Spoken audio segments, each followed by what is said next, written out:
মসজিদ, সেই মসজিদের খতিব আমাদের প্রিয় মাওলানা হাবিব আল ফরিদি, তিনি এখানে উপস্থিত আছেন। তার সামনে কথা বলতে যাই আমার কেমন কেমন লাগে। আমার বন্ধু মানুষ, আমি ওর আলোচনার ভক্ত। তিনি আপনাদেরকে 5 মিনিট কথা বলেন, 5 মিনিট একটু সালাম দিবেন। এর আগে আমি দুই একটা প্রশ্নের উত্তর দিয়ে দিই। সম্প্রতি অনেকে বলছে জাতীয় সঙ্গীত শিরিক ভরা, এই বিষয়ে আপনার অভিমত কি? আমিও জানি এটা শিরিক ভরা। ওমা তোমার আকাশ, তোমার বাতাস, এগুলো কি শিরিক? আর অনেকগুলা শিরিক আছে। পরে এটা পড়ে দিই, এটা পড়ে। তাইলে এটার ভিতরে কি আছে?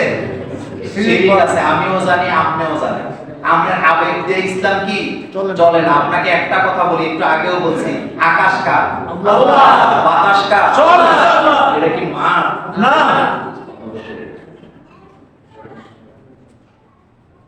এবং এটা বাড়িতে যে শব্দে শব্দে পড়ে দেখবেন অবস্থাটা। অনেকে বলে ঈদে মিলাদুন নবী না মানলে ঈমান থাকে না। রাসূল সাল্লাল্লাহু আলাইহি ওয়াসাল্লামের ঈদ শব্দটা বাদ দিয়া মিলাদুন নবী না মানলে ঈমান থাকে না। কিন্তু ঈদে মিলাদুন নবী ঈদ লাগাইয়া বলা, এটা হলো বিদআত, এটা হলো জিলাপি খাওয়ার একটা সূত্র মাত্র। ঠিক। a + b একটা সূত্র আছে না? a + b সুতরাং এখানে এটা একটা সূত্র। ঈদে মিলাদুন নবীর সাথে ঈদ লাগাইছে মূলত জিলাপি খাওয়ানোর লাগি, আর অন্য কোনো উদ্দেশ্য নেই। মিলাদুন নবী না মানলে অবশ্যই ঈমান থাকে না, কারণ রাসূল সাল্লাল্লাহু আলাইহি ওয়াসাল্লামের জন্ম এটা কি আমাদের জন্য নিয়ামত। অবশ্যই আমরা আনন্দিত, আমরা তো এই অপেক্ষায় ছিলাম এবং হাজারবার আল্লাহকে সিজদা দিয়ে বলছি, আল্লাহ তুমি যে আমাকে মুহাম্মদ সাল্লাল্লাহু আলাইহি ওয়াসাল্লামের উম্মত বানাইছো, এতে তোমার শুকরিয়া করে শেষ করতে পারবো না। আল্লাহ। কারণ অনেক নবীরা আল্লাহর কাছে দোয়া করছে, আমাকে যদি আল্লাহ শেষ নবীর কি করতেন, এই দোয়া ইসলাম একটা কবুল হয়েছে কিনা? হয়েছে। সুতরাং ঈদরা হলো জিলাপি খাওয়ার ফাঁকিবাজি, বাকিটা ঠিক আছে। ডাক্তার শফিকুর রহমান সাহেব সবাইকে ক্ষমা করেছেন, এই বিষয়ে অনেকে মন্তব্য করছে, এই নিয়ে আপনার মতামত কি? দেখেন, কথা যদি ঠান্ডা মাথায় না শোনেন আপনি বুঝবেন না। উনি বলেছেন অপরাধীরা শাস্তি পাবে আইনের মাধ্যমে, আইন হাতে তুলে নেওয়া যাবে না।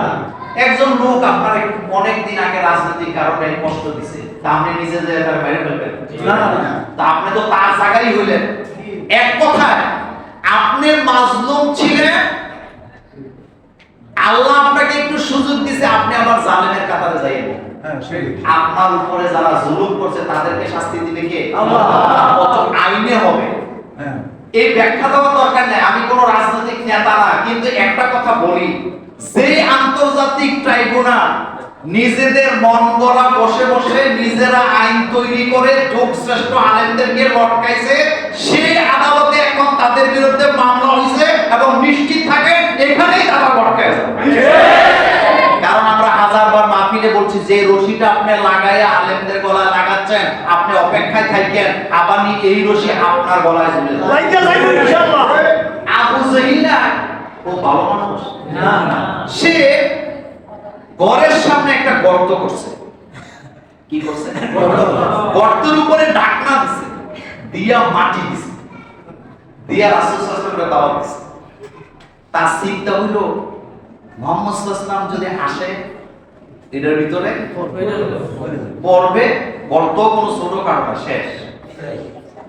রাসূল সাল্লাল্লাহু আলাইহি ওয়াসাল্লাম আসতেছে গর্তের কাছাকাছি আসছে, রাসূলকে স্টপ করা হয়েছে, আপনি সামনের দিকে যাই না। রাসূল চলে যাচ্ছে, এখন যেতে গর্ত করছে হেতে নাম মনে নেই। সে ভাবছে মুহাম্মদ তো চলে যায়, তার তো ধরা দরকার, দৌড় দিছে, হুশ আছে নি? এখন কই? বাংলাদেশে একটা প্রবাদ বাক্য আছে, ঘরের পিছে পড়ছে গাতা পয়রা মরত ভাই। গ্রামের প্রবাদ তো শুদ্ধ বাংলা বুঝছেন না। ঘরের পিছে পড়ছে গাতা পয়রা মরতে ভাই, সেই গর্তে পয়রা মরছে নিজের দোয়া গায়। বুঝলেন না কথা? বুঝি।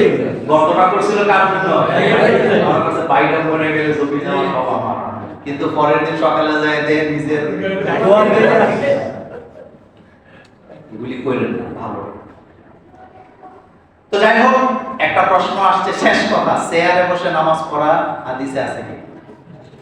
রাসূল সাল্লাল্লাহু আলাইহি ওয়াসাল্লাম এর যুগে কি চেয়ারে বসে নামাজ পড়ছে? না। তবে আমি একটা কথা বলি, এটা হলো কি, চেয়ারে বসে নামাজ পড়া যাবে কি যাবে না, আমাদের বাংলাদেশের মধ্যে এটা নিয়ে তুমুল ঝগড়া আছে, তুমুল ঝগড়া আছে।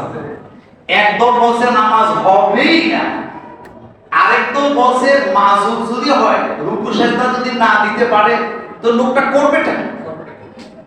তবে আমি একটা কথা বলি, চেয়ারে বসে নামাজ পড়ার পক্ষে আমি আছি। আল্লাহ পাক বলছেন তুমি যদি দাঁড়ায় নামাজ পড়তে না পারো তাহলে কিভাবে পড়ো? নিচে বসে পড়ো। বৈশাও যদি না পারো শুইয়া পড়ো। শুইয়াও যদি সমস্যা হয় তাহলে ইশারায় পড়ো। কথাগুলো তো এটাই তো কথা নাকি? আমাদের সমস্যাটা যেই জায়গায়, একটা লোক বাজার করতে যায় হাইটা, আবার আপনারা যদি জোরে মনে করে কই নাম করবে, একটা লোক বাজারে যায়, কথা কয় না, হাঁটতে হাঁটতে বাজার কইরা 10-20 কেজি দুই হাতে লয়ে আয় পরে দিব্যি বিয়ের বাড়িতে দাওয়াত খেতে যায় হাঁটতে হাঁটতে, বাজার করে হাইটা, 5 তলার উপরে বাসা, সিঁড়ি দিয়ে উঠে হাইটা, নামে হাইটা, 3 তলা 2 তলা ভাড়াটিয়া তাই 14 বার যায় ভাড়াও, মানে সব ঠিক আছে, কিন্তু মসজিদে গেলে সমস্যা। এইটাই কথা, মসজিদে গেলে কি সমস্যা, কি সমস্যা, এটা আমরা চাই। যাই হোক আমার কলিজার ভাইরা, আমি আগেই বলছি আমার ভাইরা আমি একটা সুযোগ দেব আজকে। আমার কলিজার ভাই 5 মিনিট কথা বলবে আপনাদের সামনে, এরপরে এখানে নামাজ হবে ইনশাআল্লাহ। আমাদের একজন ভাই নও মুসলিম, নও মুসলিম কোন শব্দ নাই, মুসলমান